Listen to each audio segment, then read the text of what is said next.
अस्सलाम वालेकुम dear students, उम्मीद है आप लोग खैरियत से होंगे।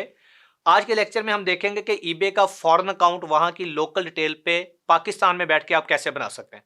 यानी अगर आप अपने किसी बैरून मुल्क रहने वाले रिलेटिव, पार्टनर या क्लाइंट के लिए उनकी डिटेल पे अकाउंट बनाना चाहते हैं तो वो कैसे बनेगा और उसके लिए आपको क्या क्या चाहिए होगा। स्टूडेंट्स, पिछले लेक्चर में हमने डिस्कस किया था कि अकाउंट क्रिएशन में आपकी लोकेशन, इंटरनेट और कंप्यूटर वगैरह बहुत अहमियत रखते हैं और आपने कुछ अर्सा इसको तब्दील भी नहीं करना होता। अब फर्ज कर लीजिए कि आप लंदन में रहने वाले अपने किसी रिलेटिव के साथ पार्टनरशिप करते हैं और उनकी डिटेल पे यूके का अकाउंट बनाते हैं। तो कैसे मुमकिन किया जाए कि ईबे को आपकी लोकेशन यूके की नजर आए जबकि आप पाकिस्तान में मौजूद हैं। इस प्रॉब्लम के हम आपको दो सोल्यूशन बता रहे होंगे। पहला तो यह कि आप एनी डेस्क यूज करें। एनी डेस्क एक सॉफ्टवेयर है जिसको आप आसानी से डाउनलोड करके अपने पार्टनर के सिस्टम की एक्सेस पाकिस्तान से ले सकते हैं। इसके लिए सेम सॉफ्टवेयर उनके कंप्यूटर पर भी इंस्टॉल होगा और आप उनसे उनके एनी डेस्क का नंबर पूछ के उनके सिस्टम की एक्सेस लेंगे और उनका अकाउंट क्रिएट करेंगे। आइए अब इसका एक डेमो लेते हैं। स्टूडेंट्स, एनी डेस्क का इस्तेमाल जो है बहुत सिंपल है। आपने सिंपली गूगल पे आना है। गूगल पे आके आप एनी डेस्क टाइप करेंगे तो सबसे पहले आपको लिंक नज़र आ जाएगा anydesk.com का। यहाँ पे आपको डाउनलोड नाउ का ऑप्शन नज़र आ रहा है, आप इस पर क्लिक करेंगे और ये सॉफ्टवेयर डाउनलोड हो जाएगा। जैसे डाउनलोड होगा तो आप जैसे कोई भी गेम या कोई भी चीज़ आप अपने सिस्टम में इंस्टॉल करते हैं तो आपको पता है नीचे उसकी एक एक्जी आती है, आप उसको रन करेंगे और ये इंस्टॉलेशन के बाद आपका ये इस तरह का एक सॉफ्टवेयर आपके पास ओपन हो जाएगा। यहाँ पे आपको ये ऊपर कोड नज़र आ रहा है। जैसे ये मेरे सिस्टम का इस वक्त आपको कोड नज़र आ रहा है, ऐसे ही आपके रिलेटिव या जो क्लाइंट होंगे उनके सिस्टम पे भी जब ये इंस्टॉल होगा तो उनका भी एक कोड होगा। आपने उनका कोड पूछ के इस जगह पे एंटर कर देना है। जैसे ही आप एंटर करेंगे तो उनके सिस्टम की एक्सेस के लिए उनके पास एक नोटिफिकेशन जाएगा कि ये सिस्टम आपको आपके सिस्टम की एक्सेस लेना चाह रहा है। वो ओके करेंगे और वो सिस्टम की एक्सेस आपको मिल जाएगी।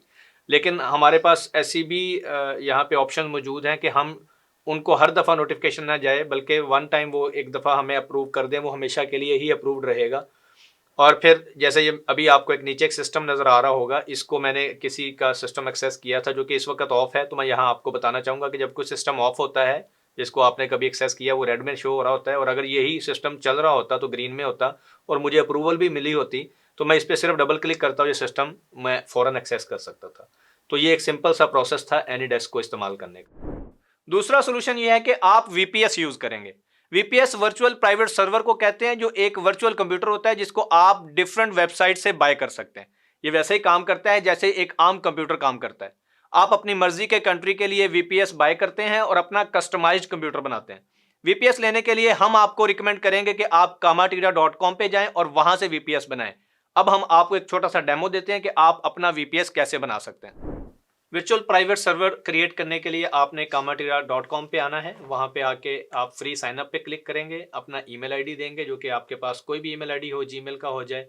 उसको देने के बाद आप पासवर्ड देंगे और फिर गो पे क्लिक करेंगे। जैसे आप गो पे क्लिक करेंगे तो उसके बाद जब आपको ईमेल के अंदर कंफर्मेशन आ जाएगी कि आपका अकाउंट क्रिएट किया जा चुका है, तो वही यूज़र नेम पासवर्ड जो आपको ईमेल में मिला है उन क्रेडेंशियल्स को यूज़ करते हुए आप लॉगिन होंगे। लॉगिन होने के बाद आपके पास जो आपके स्क्रीन पे आपको नज़र आएगा वो डैशबोर्ड होगा। डैशबोर्ड के अंदर डिफरेंट ऑप्शंस होंगे, जैसे अभी मैं आपको दिखाता हूँ। उन ऑप्शंस में से आपने माई क्लाउड में आना है और सर्वर्स पे आना है और यहाँ आप एक नया सर्वर क्रिएट करेंगे। अब क्योंकि मेरे पास ऑलरेडी दो सर्वर चल रहे हैं तो इसलिए ये ऊपर नज़र आ रहा है। जिसके पास नहीं होगा वो डेफिनेटली यहाँ कुछ भी नज़र नहीं आ रहा होगा, तो आपके पास सिंपल एक ही ऑप्शन होगा, क्रिएट न्यू सर्वर का। तो हम पहले क्रिएट न्यू सर्वर पे क्लिक करते हैं। जैसे ही आपका सर्वर ओपन हुआ तो अब अगला क्वेश्चन ये है कि आपने कहाँ के लिए बनाना है। यूरोप के लिए बनाना है, मिडल ईस्ट के लिए, नॉर्थ अमेरिका के लिए, एशिया के लिए। तो हम क्योंकि यूके पे एग्जाम्पल हमारी ले रहे हैं तो हमने यूनाइटेड किंगडम चूज़ किया यहाँ से। उसके बाद वो आपसे पूछ रहा है कि आपने इसका ऑपरेटिंग सिस्टम कौन सा रखना है। उसमें मोस्टली हम विंडोज़ रखते हैं, बल्कि आप विंडोज़ ही रखेंगे। विंडोज़ का वर्जन आपसे पूछ रहा है तो आप सबसे ऊपर वाला जो है वो लेटेस्ट वो चूज़ कर लेंगे। फिर वो पूछ रहा है कि आपको किस किस्म का सर्वर चाहिए, डेडिकेटेड हो, अवेलेबिलिटी उसकी मतलब अवेलेबिलिटी के ऊपर उसका चल रहा हो। तो हम यहाँ पे अवेलेबिलिटी वाला चूज़ करेंगे। ये आपको बाकियों से कंपैरिजन में काफ़ी चीपेस्ट ऑप्शन है ये। नेक्स्ट आपका सीपीयू पूछ रहा है, आप एक सीपीयू रखेंगे। रैम पूछ रहा है, रैम आपकी मर्जी है, मेरी तरफ से रिकमेंडेड है कि आप 3 GB या 4 GB पे आएँ, जितनी ज़्यादा होगी उतने ज़्यादा आपके ये सिस्टम ज़्यादा फास्ट चलेगा, लेकिन इसके पैसे भी आपको एंड में नज़र आ रहे होंगे, तो वो ज़्यादा अगर आप चूज़ करेंगे तो वो एक्सपेंसिव होगा। फिर इसकी हार्ड डिस्क कितनी हो वो कम से कम रखें, क्योंकि आपने इस सिस्टम पे ज़्यादा चीज़ें सेव नहीं करनी होती। बैकअप करना है वो आपसे ऑप्शन ले रहा है, आपने बैकअप नहीं लेना, इसका हमें बैकअप की ज़रूरत नहीं है। पब्लिक ये ऐसे ही इसका ये टर्न ऑन रहेगा और ये भी हाइड रहेगा। इसके बाद यहाँ पे आप अपने इसका जो भी आपने सर्वर क्रिएट किया है उसका पासवर्ड क्रिएट करेंगे, फिर उसको वैलिडेट करेंगे और ये आपका सर्वर क्रिएट हो जाएगा। नीचे उसका एक्सपेंस से आपको पूछेगा कि जैसे आपने सारे ऑप्शन कंप्लीट कर लेंगे, नीचे आपसे पूछेगा कि आप इसकी जो बिलिंग है वो पर मंथ एक फिक्स्ड अमाउंट चाहेंगे या आप इसको आवरली बेस पे लेके जाएंगे। हमारी तरफ से रिकमेंडेड है आप आवरली बेस पे लेके जाएं। उसकी रीज़न ये है कि मुमकिन है कि आप पूरे महीने में कोई 6 घंटे यूज़ करें तो आपको सिर्फ उस 6 घंटे का बिल आएगा, जबकि अगर आप फिक्स्ड पे जाएंगे तो पूरे मंथ का आपको बिल आ रहा होगा। एंड में आप इसको क्रिएट सर्वर पे क्लिक करेंगे तो आपका सर्वर क्रिएट हो जाएगा। अब मैं आपको दिखाता हूँ कि जब सर्वर क्रिएट हो जाता है तो उसका क्या मतलब है। अब ये मेरे पास 2 सर्वर क्रिएटेड हैं, तो ये मुझे एक IP मिला हुआ है यूके का।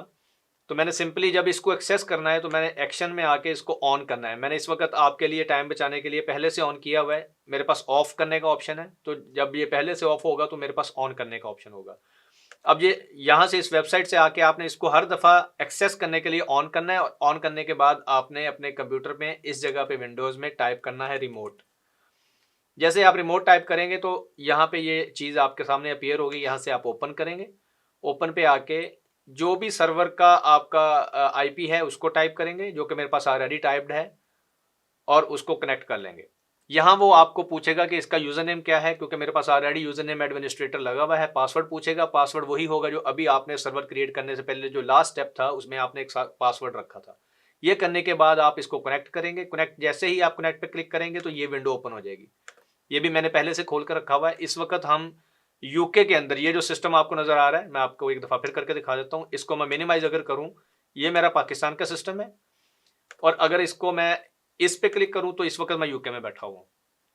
अब यूके के सिस्टम पे मैं अगर जाके देखूँ, मोजिला पे मैंने अभी ये पहले से टाइप किया हुआ था कि मेरी लोकेशन कौन सी है, व्हाट इज़ माई लोकेशन। मैंने गूगल पे लिखा था, मेरी IP की लोकेशन पूछी थी, तो यहाँ वो मुझे दिखा रहा है कि मेरी लोकेशन जो है वो इस वक्त लंदन यूनाइटेड किंगडम की है। स्टूडेंट्स, अभी तक हमने देखा कि आपने अपनी लोकेशन का मसला कैसे हल करना है। इसके बाद अकाउंट क्रिएशन का प्रोसेस वही होगा जो हमने पिछले लेक्चर में डिस्कस किया था। यानी अभी आपने जो VPS क्रिएट किया है उसका जो IP होगा उसके ऊपर आप कुकीज जनरेट करेंगे और फिर उस अकाउंट को बायर अकाउंट में कन्वर्ट करेंगे और शिप टू यूके करके रूटीन की घर की चीजें खरीदेंगे, जैसा कि ग्रोसरी वगैरह। और शिपिंग एड्रेस आपका वही होगा जो कि आपके रिलेटिव या क्लाइंट का है। इसके बाद आप अपने बायर अकाउंट को सेलिंग में ऐसे कन्वर्ट करेंगे कि इसके साथ आपने सिर्फ डिपॉजिट मेथड अटैच करना है और आपका अकाउंट सेलिंग में कन्वर्ट हो जाएगा। इस सारे प्रोसेस में आपको अपने रिलेटिव से उनकी वेरीफाइबल डिटेल्स चाहिए। इनमें उनका नाम, address, email ID, mobile number और बैंक वगैरह शामिल हैं। इन डिटेल्स में 2 ऐसी हैं जिन पे eBay आपसे बार बार राब्ता कर सकता है, जैसा कि साइन इन करते वक्त या कोई भी ट्रांजैक्शन कंप्लीट करते वक्त eBay आपको एक वेरिफिकेशन कोड भेज सकता है जो कि ईमेल ID या मोबाइल नंबर पे आएगा, और आपने वो कोड eBay पे डालना होगा ताकि आपका वेरिफिकेशन का प्रोसेस कंप्लीट हो सके। जैसा कि आप लोग जानते हैं कि बाहर की ज़िंदगी काफ़ी मसरूफ़ है और उनका टाइम जोन भी पाकिस्तान से मुख्तलिफ है। लिहाजा ऐसा मुमकिन है कि आप जब इस वेरिफिकेशन को फेस करें और आप अपने क्लाइंट से रब्ता करें कि वो कोड आपको बता सके, तो मुमकिन है या तो वो मसरूफ़ हो या आराम कर रहा हो। तो इसके लिए हम रिकमेंड करेंगे कि आप उनको बता के पहले ही दिन जो अकाउंट बनाएं, तो उसके लिए आप एक नया ईमेल ID क्रिएट करें जिसका पासवर्ड आप दोनों के पास हो। नेक्स्ट आता है मोबाइल नंबर। इसके लिए आप वर्चुअल नंबर यूज कर सकते हैं, जैसा कि अभी हमने VPS डिस्कस किया। इसी तरह वर्चुअल मोबाइल नंबर्स लेने के लिए मोबाइल ऐप्स मौजूद हैं जिनके जरिए आप 24 आवर्स किसी भी कंट्री का नंबर अपने मोबाइल में पाकिस्तान से ऑपरेट कर सकते हैं। यहां हम आपको वाइक ऐप रिकमेंड करेंगे। अब हम देखते हैं कि वो कैसे काम करती है। स्टूडेंट्स, वाइक ऐप का इस्तेमाल बहुत सिंपल है। आप अपने फ़ोन में ऐप स्टोर में या प्ले स्टोर पे आएंगे, वहां पे आके आपने वाइक टाइप करना है। जैसे आप वाइक टाइप करेंगे, सबसे ऊपर वाइक का इस लोगो के साथ आपने ऐप चूज कर लेना है। वहां पे इंस्टॉल का ऑप्शन होगा, आपने इंस्टॉल करना है। मेरे पास क्योंकि ऑलरेडी इंस्टॉल्ड है तो ओपन का ऑप्शन आ रहा है, हम ओपन करेंगे। यहाँ पे वो आपको आपका पाकिस्तानी नंबर जिस मोबाइल में आपने वाइक इंस्टॉल कर रहे हैं उसी नंबर पे आपको एक वेरिफिकेशन कोड भेजेगा। डेफिनेटली पहले वो आपसे मोबाइल नंबर मांगेगा, आप वो नंबर टाइप करेंगे। वहां पे एक वेरिफिकेशन कोड आएगा और ये ऐप आपको वेरीफाई कर लेगी। उसके बाद आपने ऐड नंबर में आना है। जैसे ही आप ऐड नंबर में आएंगे तो यहाँ पे आपको वो कंट्री पूछेगा, आपने किस कंट्री के लिए वर्चुअल नंबर लेना है। तो हम क्योंकि यूनाइटेड किंगडम की एग्जांपल ले रहे हैं तो हम यहाँ पे यूनाइटेड किंगडम के लिए अपना मोबाइल नंबर बाय करने लगे। ड्यूरेशन हम चूज करेंगे कि आपने इसका जो पेमेंट प्लान है आपका वो 1 मंथ हो, 3 मंथ हो या 12 मंथ्स की पेमेंट आप करेंगे, वो भी प्लान आपको सामने नजर आ रहा है। यहाँ पे हम 1 मंथ अगर चूज करते हैं तो सिंपली मैं यहाँ पे क्लिक करूंगा परचेज विद गूगल पे, या अगर ऑलरेडी मैंने इस ऐप के अंदर क्रेडिट डाला हुआ है तो मैं फिर परचेज विद क्रेडिट करूंगा और ये बाय हो जाएगा। आपने जो अभी नंबर बाय किया आप उसका प्रोफाइल का नाम भी रख सकते हैं, जो कि आपको डेफिनेटली रखना भी चाहिए। अब आप अपने क्लाइंट के नाम से उसकी प्रोफाइल बना लें ताकि आपको याद रहे, अगर आपके पास एक से ज़्यादा क्लाइंट होते हैं तो आपको याद रहे कि आपने ये किस क्लाइंट के लिए नंबर बाय किया हुआ है। तो यहाँ पे अगर हम कोई नाम रख लेते हैं, फॉर एग्जाम्पल अगर मैं यूके पे पॉल रख लेता हूँ, तो अब ऊपर मेरा पाकिस्तानी नंबर इस वक्त नज़र आ रहा है जो SN के साथ है, और नीचे जैसे ही मैं यूके पे पॉल को क्लिक करूंगा तो अब यूके वाला नंबर जो है वो ऊपर आपको नज़र आ गया। अब यहाँ जब भी ईबे या कोई भी और प्लेटफॉर्म आपसे किसी किस्म का कोड वेरीफाई करवाता है तो वो SMS में आएगा, आपको वो SMS रिसीव होगा, उस SMS को जाके आप ईबे पे डालेंगे तो वो आपकी वेरिफिकेशन का प्रोसेस कंप्लीट हो जाएगा। आज के लेक्चर का इख्तिताम यहीं पे करते हैं, मिलते हैं अगले लेक्चर में। अपना बहुत ख्याल रखिएगा। अल्लाह निगहबान।